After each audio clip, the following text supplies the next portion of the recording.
The history of Thailand has a bit of a foggy beginning.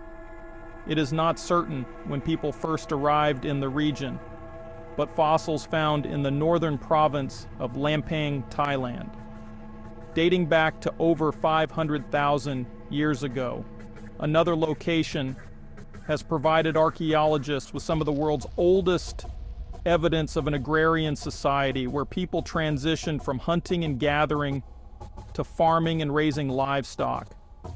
Additionally, we know that consistent inhabitation of the area could potentially date back 10,000 to 20,000 years ago. Around 3000 BCE, archaeological evidence suggests that the Korat Plateau was inhabited by early bronze workers and agricultural communities. The kingdoms of Khmer and Mon began to form in the vicinity of modern-day Thailand. These kingdoms significantly influenced the culture and heritage of contemporary Thailand, as did various other groups who began settling in the region over the subsequent centuries. By the mid-7th century, the Thai people of Nan Chau were migrating to the mainland of Southeast Asia and began to settle under the dominion of the Khmer Empire. In 1238, Sri Intraditya, a chieftain of the Thai people, founded a new kingdom at Sukhothai and declared independence from the Khmers. The people of this new kingdom became known as the Thais, a word that fittingly means free. These new Thais wanted to separate themselves from the other Thai people who still remained under the control of foreign kingdoms. Throughout the following centuries, the Sukhothai kingdom began to grow and extend its rule across the region of today's Thailand, creating vassal states across Burma, Laos, and the Malay Peninsula.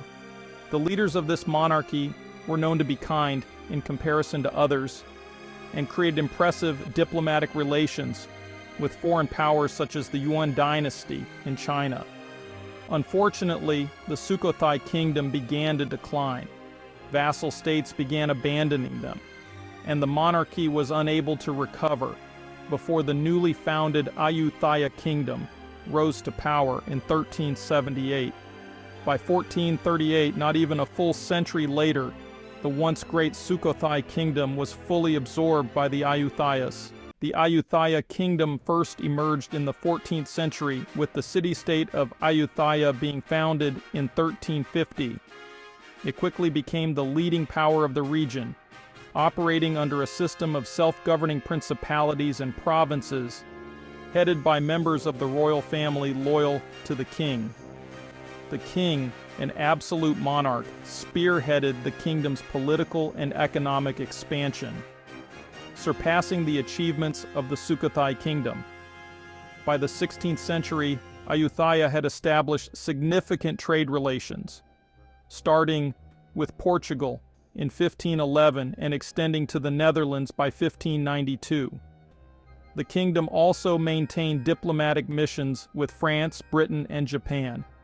Despite initial advantages, relations with Western powers soured over time due to fears of religious and military threats, leading to a 150-year period of isolation.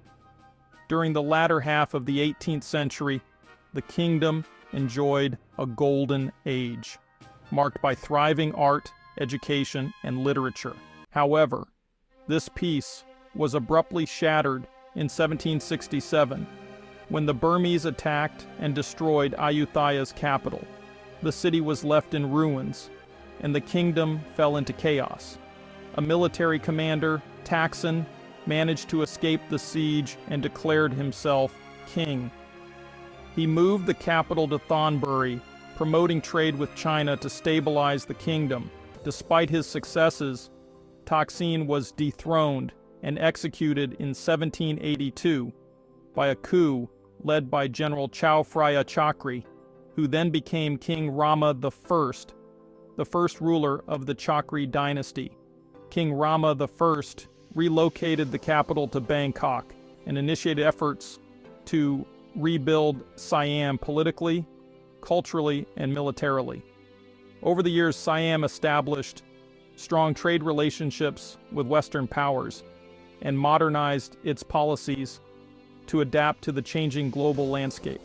King Chulalongkorn, known as a skilled diplomat, abolished slavery, reformed the legal system, and established European-style schools. He skillfully avoided colonization by playing Western powers against each other. Siam's collaboration with the Allies during World War I enabled it to renegotiate treaties and secure greater international recognition. However, in 1932, a bloodless coup ended the absolute monarchy, replacing it with a constitutional regime. During World War II, Thailand allied with Japan, but internal resistance ensured the nation's survival and recovery after the war. Thailand faced several political and economic challenges in the decades that followed, including the Asian financial crisis in 1997. In 2017, following the crowning of King Vajiralongkorn, a new constitution was enacted with the aim of stabilizing the country and strengthening its democracy.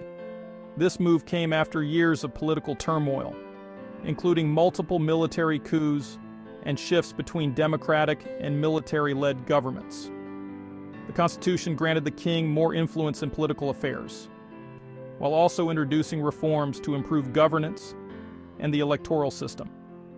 In the years since, Thailand has faced continued challenges, including political unrest and protests calling for greater democracy and reform. Despite these challenges, the country has made significant strides in economic development, with a growing tourism industry, infrastructure improvements, and expanding trade relationships.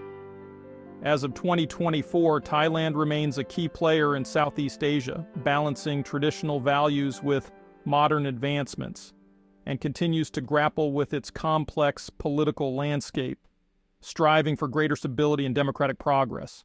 Thank you so much for watching. If you found today's video inspiring, don't forget to like and subscribe to the Good Vibe Tribe in Thailand. Remember, every moment is an opportunity to raise your vibration and embrace the power of gratitude. Until next time, keep your energy high and let your gratitude fly.